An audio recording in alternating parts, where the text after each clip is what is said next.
हा लोकेशन वालका भाई एकदम खतरनाक वाला आहे. पूर्ण व्हिडिओ बघा तर समजेल. मास्टर बेडरूममध्ये काय खतरनाक मस्त डिझाईन केले. इकडे आमचा थिंकिंग रूम पण आहे. थिंकिंग रूम तुम्ही पाहू शकता काय मस्त. तर फायनली आपण इथे पोहोचलोत आणि आता वेरेगाव लोणावळा कमानी जवळ आलेलो आपण. नमस्कार मित्रांनो, स्वागत आहे तुमचं पुन्हा एका नवीन व्हिडिओमध्ये. आज आपण चाललो आहेत नडलला. हे आमची बाबूल टाइमपास करते. हा तर जय फोटोग्राफर सध्या बसताय तिथे गाडीमध्ये. अरे सांगतो ना, कुठं जायचं असेल ना माणूस, एखादा असा उताना फोन पडला असेल ना बाईकवर, तर जयला फोन करावा. जय बोलेल थांब मला पहिले सनस्क्रीन लावू दे, थांब मला पहिले मॉइश्चरायझर लावू दे. मी काय लावलं असेल तू पावडर लावले होते. पावडर कपडा तू काय कपडा तेच होतं भाऊ. तुला काय टाइम लागायचा. हा मग जुगलनी आपल्या देखत तयारी करून खाली आलो ना. त्याला बोलून माय भाऊ कधी तयारी मॅच बघत राहिलेलो.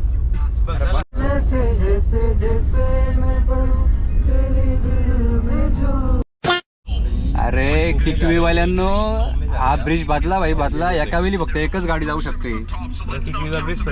मग नदीचा टिकवीवाल्यांची आहे ना. फक्त एक हे बघ, तिकडनं एक तर गाडी एक येऊ शकते किंवा इकडनं एक जाऊ शकते. So the first step is the Kashele. कशेल्यामध्ये पोहोचलोय. ऑलमोस्ट सनसेट झालाय आणि सहा वाजायला आलेत. 5:50 झालेत. This is about Kashele. Good evening. हा भाई फेमस वडापावाला. हा ना भाई, हे पण ती रिस्पेक्ट काय भाई ब्लॉगरला. या ठिकाणी आम्ही आलतो, चाललेलो ट्रेकला. तर विषय असा होता की तिथे गेलो आम्ही, वडापाव खाल्ले. आणि हा माणूस का, हा तू कोण व्हिडिओ कोण काढत होता? जय का? जय व्हिडिओ काढत होता. बोलतो भाई एक काम करा, पैसे नका देऊ मला फक्त व्हिडिओमध्ये घ्या. This is what about the respect. Bloggers have some respect.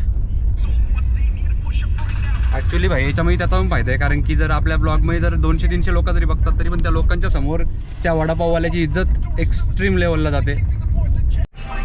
पिस्सा बोलते, पिस्सा. खोल रे नोजल. ओके, बाहेर निघायचं.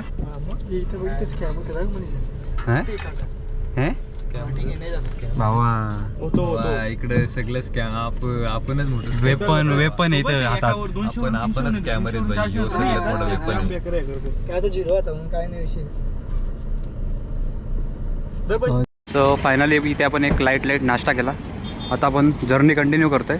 संध्याकाळच्या ऑलमोस्ट 7 वाजत आलेत आणि आता आपण कर्जतमध्ये येत. चलो बाई चलो. मोबाईल काढला काय फोन काढला बोललो. हां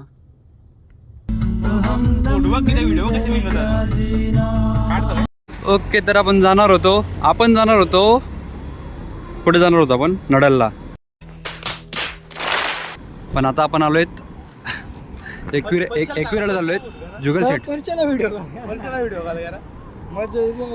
भाई, हा नाईटचा व्ह्यू काय खतरनाक दिसतोय. खोपोली आणि खालापूर. हो ना, काय वन वे लावलेत भाई. हा हायवे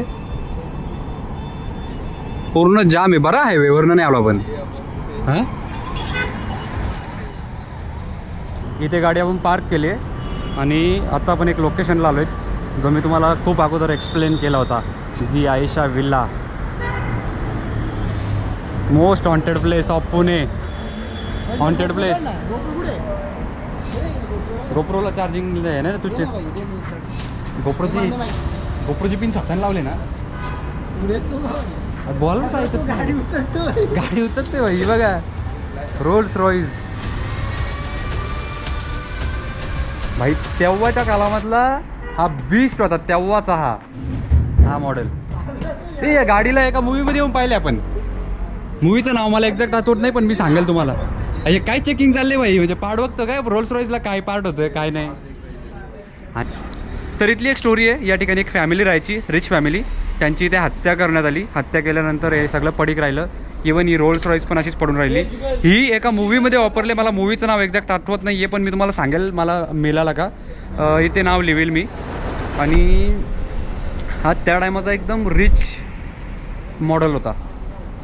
विचार करा तिथून इथपर्यंत हिचा व्हीलबेस आहे. काय खतरनाक गाडी आहे. जेव्हा ही रोडवर चालत असेल तेव्हा रोड प्रेझेन्स काय असेल हिचा.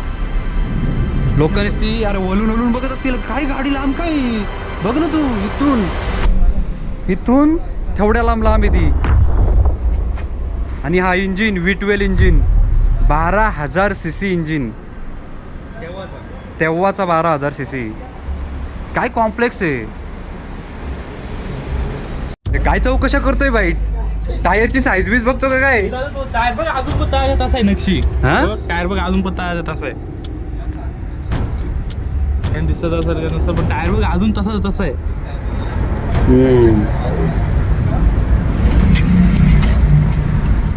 स्टेपनी बॅक डिक्की बघ ना कसली मोठी आहे. गाडी नाही बाई, म्हणजे एक प्रकारचा हा रथच होता तेव्हाचा. स्पीकर सोड बाई, ही अवस्था काय झाली. हा माझ्या मुस्कारात टाकशील सोडशील ना. धरून ठेव. हे बघा 90sच्या जमान्यातली कार आहे. आता पूर्ण जंग लागून सडले, पण हिला रिकवर केलती एकदा त्या मूवीमध्ये वापरण्यासाठी.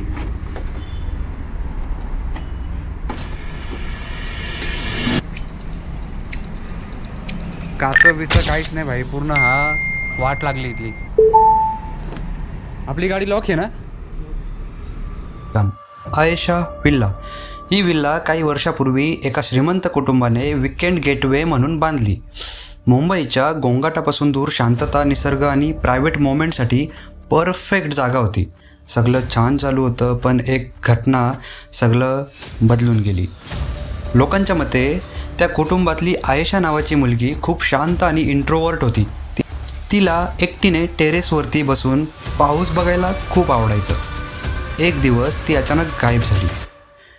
कुटुंबाने खूप शोध घेतला, पोलीस केस झाली, पण आयशा कधीच सापडली नाही. त्या घटनेनंतर कुटुंबाने व्हिल्ला कायमचाच बंद केला आणि इथून सुरू होतात खऱ्या गोष्टी. रात्री व्हिल्लाच्या टेरेसवर कोणीतरी उभं दिसतं. खिडक्यांमधून लाईट चालू बंद होताना दिसते. काहींना मुलीचा हलूहलू आवाज ऐकू येतो. काही ब्लॉगर्स आणि एक्सप्लोरर पण तिथे गेलते. त्यांच्या म्हणण्यानुसार कॅमेरा ग्लिच होणे, सडन टेम्परेचर ड्रॉप होणे आणि स्ट्रेंज नॉईस रेकॉर्ड झालेत. पण हे सगळं खरंच आहेत का, की फक्त लोकांची इमॅजिनेशन आहे.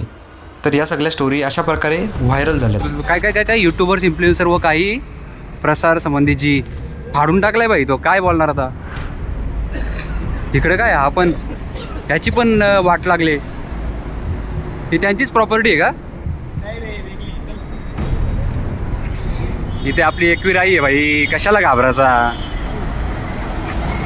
आपण आलोय तिथे टोल गेटवरती.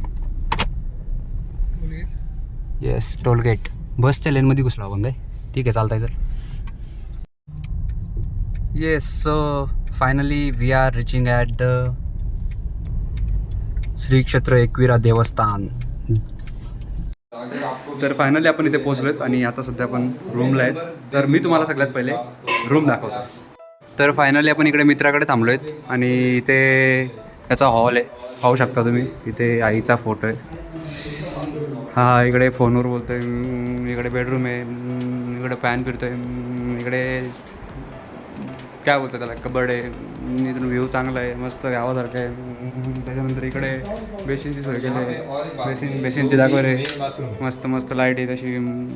इकडे हा एक मिनिट हा इकडे एक बेडरूम आहे ज्यामध्ये वेस्टर्न टॉयलेट आहे. इकडे एक मास्टर बेडरूम आहे. मास्टर बेडरूममध्ये काय खतरनाक मस्त डिझाईन केले. इकडे यांचा थिंकिंग रूम पण आहे. थिंकिंग रूम तुम्ही पाहू शकता, काय मस्त आहे एकदम. ओके, चला आता आम्ही पण खाऊन घेतो आणि मग भेटूया. Bye bye. फायनली आपण घरी आलो बिकॉज ऑफ तिथे विल्लामध्ये गेल्यानंतर आम्ही तर चार्जर पण घेऊन गेलो नव्हतो. विषय हा झाला की मोबाईलला, इवन गोप्रोला कोणालाच चार्जिंग नव्हती. सो तिथे आम्ही जेवलो, थोडंसं एन्जॉय केलं, झोपलो आणि सकाळी उठून जेव्हा घरी आलो तेव्हा आता मी थोडंसं शूट करतो आहे. बिकॉज ऑफ एंड असा सडनली करू शकत नाही आहे, कारण की तुम्ही पण असं गायफाळून जाल की भाई झाला काय याचा अचानक ब्लॉग डायरेक्ट विल्लामध्येच एंड झाला. सो बेसिकली हा खूप मोठा इश्यू होता, कारण की अनएक्सपेक्टेड ट्रिप होती ही आणि अनएक्सपेक्टेड ट्रिपमध्येच मजा असते, कारण की तुम्हाला माहीत नसते की नक्की तुम्ही कुठे चालला आहेत, काय करणार आहेत. कधीतरी आयुष्यामध्ये हा एक अनुभव घेऊन बघा, खूप जबरदस्त असतो. आपल्या जर्नीमध्ये आपले ऑलमोस्ट $44 कंप्लीट झालेत आणि सगळ्यांनी असंच प्रेम देत राहा. आपण एका महिन्याभरामध्ये $10 आपण अर्न केले. ओके. पण ही जस्ट एक सुरुवात होती आणि तो दिवस दूर नाही आहे, जिथे आपण एका महिन्यामध्ये $1,000 आपण क्रॉस करू. सो धन्यवाद, धन्यवाद. खूप सारे लोकं नवीन जॉइन झालेत, त्यांना पण धन्यवाद आणि असंच प्रेम करत राहा, असंच बघत राहा. Keep watching, keep liking, sharing and subscribe if you are new here. Thank you.